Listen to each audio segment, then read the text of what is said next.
మన జమ్మలమడుగులో అత్యున్నత పరిమాణాలతో Aaradhya dental hospital, intraoral scanner, laser dentistry, OPG ద్వారా డిజిటల్ ఎక్స్రేతో మన జమ్మలమడుగులో ట్రీట్మెంట్ అందించబడును. ఆరాధ్య డెంటల్ హాస్పిటల్, అందుబాటులో ఆధునిక దంత వైద్యం, కాపు వీధి, జమ్మలమడుగు. ప్రొద్దుటూరు టీడీపీలో మళ్లీ మొదలైన అంతర్గత పోరు. ఎమ్మెల్యే వరదరాజులరెడ్డి, మాజీ ఇన్ఛార్జ్ ప్రవీణ్ రెడ్డిల మధ్య బిగ్ ఫైట్. పోటాపోటీగా ఇరు వర్గాలు ఒకరిపై మరొకరు తీవ్ర స్థాయిలో ఆరోపణలు. ప్రొద్దుటూరు టీడీపీ, వైసీపీలో ఎస్ఎస్ మాల్ రగడ. వైసీపీతో పాటు సొంత పార్టీ నేతలను టార్గెట్ చేసిన ఒక్కు ప్రవీణ్.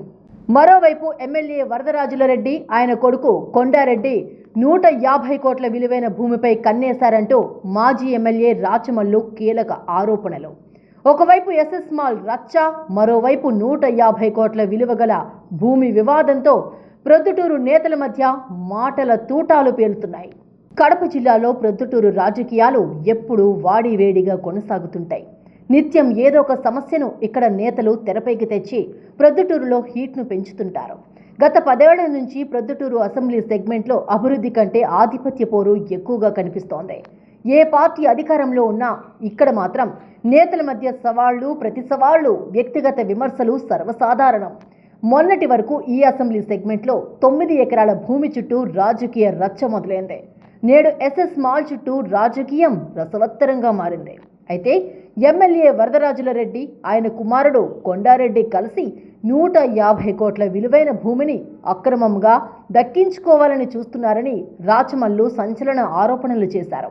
దీనిపై ఎమ్మెల్యే స్పందించకపోయినా ఆయన వర్గం కౌంటర్ ఇచ్చినా రాచమల్లు వర్గం ఈ అంశాన్ని పదే పదే ప్రస్తావిస్తూ జనాలలోకి తీసుకెళ్తున్నారు. ఈ వ్యవహారం చల్లారక ముందే ఎస్ఎస్ మాల్ రగడ మొదలైంది.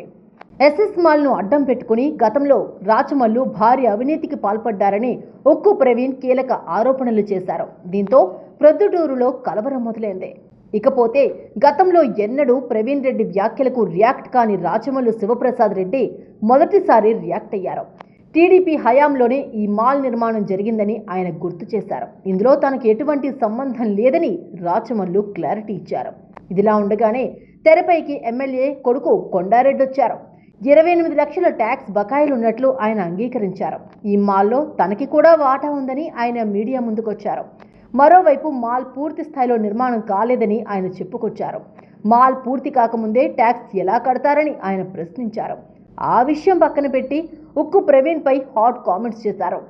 ప్రొద్దుటూరులో ఓ మారుచూడున్నాడని, తెలుగుదేశం ముసుగులో నియోజకవర్గంలో తిరుగుతూ పార్టీని భ్రష్టు పట్టిస్తున్నారని ఘాటుగా విమర్శించారు. అంతటితో ఆగకుండా సారాయిలో నీళ్లు, గోవాలో క్యాసినో నడిపేవాళ్లు కూడా విమర్శలు చేయడమా అంటూ కొండారెడ్డి సెటైర్లు వేశారు. పార్టీని నడివీధిలో పెట్టి అమ్మేశాడని తీవ్ర స్థాయిలో మండిపడ్డారు కొండారెడ్డి.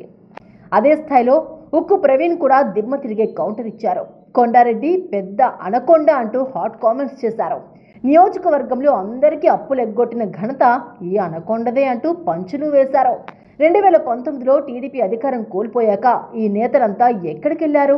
హైదరాబాద్లో పడుకున్నారా అని ఎద్దేవా చేశారు. అదే సమయంలో వైసీపీ అధికారాన్ని ఎదుర్కొన్నారని ప్రవీణ్ గుర్తు చేశారు.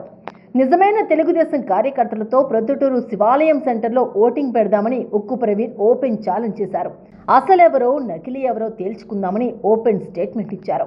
ఇలా ప్రొద్దుటూరులో మొన్నటి వరకు 9 ఎకరాల భూమి చుట్టూ రాజకీయం రంజుగా మారితే నేడు ఎస్ఎస్ మాల్ చుట్టూ రగడ మొదలై వ్యక్తిగత విమర్శల వరకు వెళ్లిందని నియోజకవర్గంలో చర్చ వినపడుతోంది. మరి ప్రొద్దుటూరులో ఈ రచ్చ ఇప్పట్లో ఆగుతుందో లేదో వేచి చూడాలి.